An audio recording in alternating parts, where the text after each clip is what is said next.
इस वीडियो में देखेंगे दोस्तों DMI फाइनेंस से पर्सनल लोन लेने का कंप्लीट प्रोसेस। अब तक आपने अलग अलग एप्लीकेशन के ऊपर DMI फाइनेंस द्वारा लोन इशू होता हुआ देखा होगा, लेकिन इस वीडियो में डायरेक्टली हम DMI फाइनेंस से ही लोन को अप्लाई करेंगे। सिविल के बेसिस पे अप्रूवल आ जाएगा। अगर आपका सिविल जीरो है या लो है तो उसी हिसाब से कम अमाउंट का अप्रूवल आएगा, और जितना बढ़िया सिविल रहेगा उतना बढ़िया आपको लोन अमाउंट का अप्रूवल मिलेगा। आधार कार्ड पैन कार्ड आपके पास होना जरूरी है। तो चलिए बेहतर जानकारी के लिए मोबाइल के स्क्रीन के ऊपर चलते हैं और लोन लेने का कंप्लीट प्रोसेस देखते हैं। इस ऐप का लिंक मैं आपको डिस्क्रिप्शन पिन कोड दे दिया हूं, प्ले स्टोर से इंस्टॉल कर लेना है। इंस्टॉल करके ओपन करोगे, सबसे पहले मोबाइल नंबर डालने का ऑप्शन आएगा। नंबर डाल के सेंड ओटीपी के ऊपर क्लिक करेंगे। उसके बाद आपके नंबर पे ओटीपी आएगा। ओटीपी यहाँ पे एंटर कर देना है और फिर ऐप के अंदर आगे बढ़ने के लिए यहाँ पे कुछ टर्म्स एंड कंडीशन आपको एग्री करना होगा। तो टर्म्स एंड कंडीशन को एग्री करके नीचे कंटिन्यू बटन के ऊपर क्लिक करना है। अब उसके बाद 4 डिजिट का आपको एम पिन बना लेना है, जिससे आप बार बार ऐप में लॉग इन होगे। अगर आप चाहो तो इस स्टेप को स्किप भी कर सकते हो। चलिए, ये जो हमारा एम पिन है सक्सेसफुली सेट हो चुका है। गॉट इट के ऊपर मैं क्लिक करता हूं।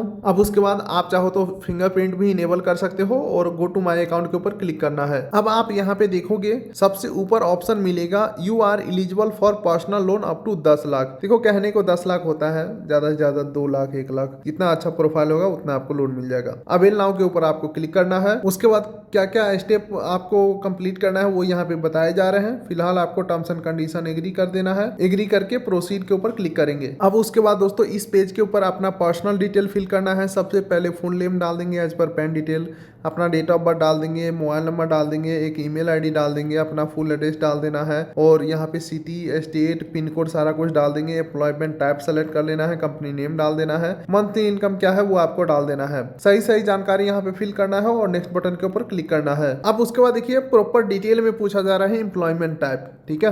तो यहाँ पे सबसे पहले सैलरीड और सेल्फ एम्प्लॉयड का ऑप्शन है, तो सैलरीड सेलेक्ट करना है, अपने हिसाब से आप कर लेना। उसके बाद आपका मंथली इनकम क्या है वो यहाँ पे डाल देना है। किस मेथड से आपका सैलरी मिलता है, जैसे कि ऑनलाइन यानी कि अकाउंट ट्रांसफर या कैश मिलता है या चेक मिलता है, अपने हिसाब से यहाँ पे डिटेल फिल करके नेक्स्ट के ऊपर क्लिक करना है। अच्छा दोस्तों, यहाँ पे हमने एक चीज नोटिस किया, जैसे ही हमने डिटेल फिल किया तो और भी ऑप्शन यहाँ पे खुल के आ गए जिसका जवाब हमें देना था, ठीक है।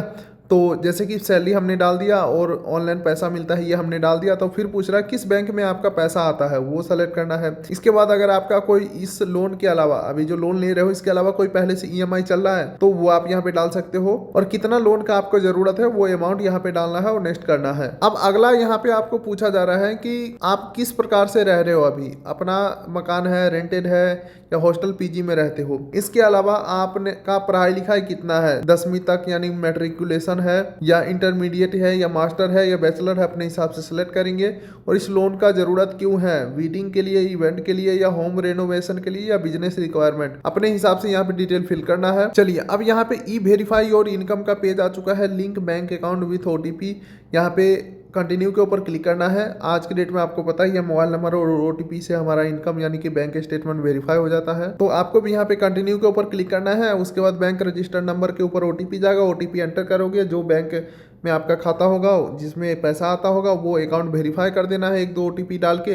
चलिए, हम उस प्रोसेस को स्किप करके आगे बढ़ते हैं। तो KYC वेरिफिकेशन के लिए हमें फेस स्कैन करना है, फोटो क्लिक कर देना है और DMI फाइनेंस के अंदर KYC कंप्लीट करने के लिए आधार नंबर डालना है, कैप्चा डालना है और नेक्स्ट के ऊपर क्लिक कर देना है। अब उसके बाद आपके आधार रजिस्टर्ड नंबर पे OTP आएगा। OTP एंटर करके कंटिन्यू के ऊपर क्लिक करना है। OTP आने के बाद आपको भी पता है 6 डिजिट का एम पिन लगता है, एम पिन डाल के कंटिन्यू के ऊपर क्लिक करना है। और यहाँ पे डिजी लॉकर से आधार पैन का जो परमिशन है वो अलाउ कर देना है, नीचे अलाउ के ऊपर क्लिक कर देना है और थोड़ा सा आपको वेट करना है। KYC वेरिफिकेशन पेंडिंग में है। तो दोस्तों, KYC कंप्लीट होने के बाद हमें फाइनली लोन अमाउंट का अप्रूवल शो कर दिया जाता है। हमारा जो अप्रूव लोन अमाउंट है वो 50,000 है। टेनेवर जो है 12 महीने का रहने वाला है। EMI अमाउंट 4,704 रुपये का होने वाला है। प्रोसेसिंग फी 1180 रुपये कटेगा। और आपको भी पता है प्रोसेसिंग फी कट के जो पैसा हमारे अकाउंट में आता है तो टोटल जो अभी हमारे अकाउंट में आएगा 48,820 रुपये आएगा। इसके अलावा अगर आप लोन के ऊपर इंश्योरेंस लेना चाहते हैं तो यहाँ पे 219 रुपये का एक्स्ट्रा चार्जेस लग जाएगा। तो मैं कोई भी इंश्योरेंस नहीं ले रहा हूँ। बाकी अभी इस लोन अमाउंट को अकाउंट में लेने से पहले ई-मंडेट सेट करना होगा। तो ई-मंडेट डिटेल के ऊपर क्लिक करना है और फिर इस प्रकार से आप सेटअप ऑटो पे वाले पेज के ऊपर आ जाओगे। ऑटो पे सेट करने के लिए सबसे पहले बैंक सेलेक्ट करेंगे, अकाउंट नंबर डालेंगे, IFSC कोड डालेंगे। उसके बाद नेट बैंकिंग या UPI के माध्यम से, किसी भी एक माध्यम से आपको ऑटो डेबिट सेट कर लेना है। आप चाहो तो आज की डेट में आधार OTP से भी ऑटो डेबिट सेट हो जाते हैं। तो ये प्रोसेस कंप्लीट कर लेना है आपको। उसके बाद लोन का जो पूरा टर्म्स एंड कंडीशन है वो आपको दिखाए जाएंगे, आपको एक्सेप्ट के ऊपर क्लिक करना है। उसके बाद दोस्तों जैसे ही ऑटो डेबिट सक्सेसफुल होता है आपको 1 से 2 मिनट वेट करना है। आपके बैंक अकाउंट में सक्सेसफुली पैसा भेज दिया जाता है और यहाँ पे देख सकते हैं क्लियरली मेंशन है कितना अमाउंट हमारे अकाउंट में आया है। इसके अलावा जो EMI है प्रत्येक 5 तारीख को हमारे अकाउंट से EMI जो है वो कटने वाले हैं। तो आप भी कुछ इस प्रकार से दोस्तों DMI फाइनेंस से पर्सनल लोन ले सकते हैं सिविल के बेसिस पे, अपना इनकम के बेसिस पे। तो उम्मीद करता हूँ वीडियो आपको अच्छा लगा तो वीडियो कर दिए लाइक, चैनल कर दिए सब्सक्राइब, ताकि मिलेंगे ऐसे ही किसी अगले वीडियो में। तब तक के लिए नमस्कार।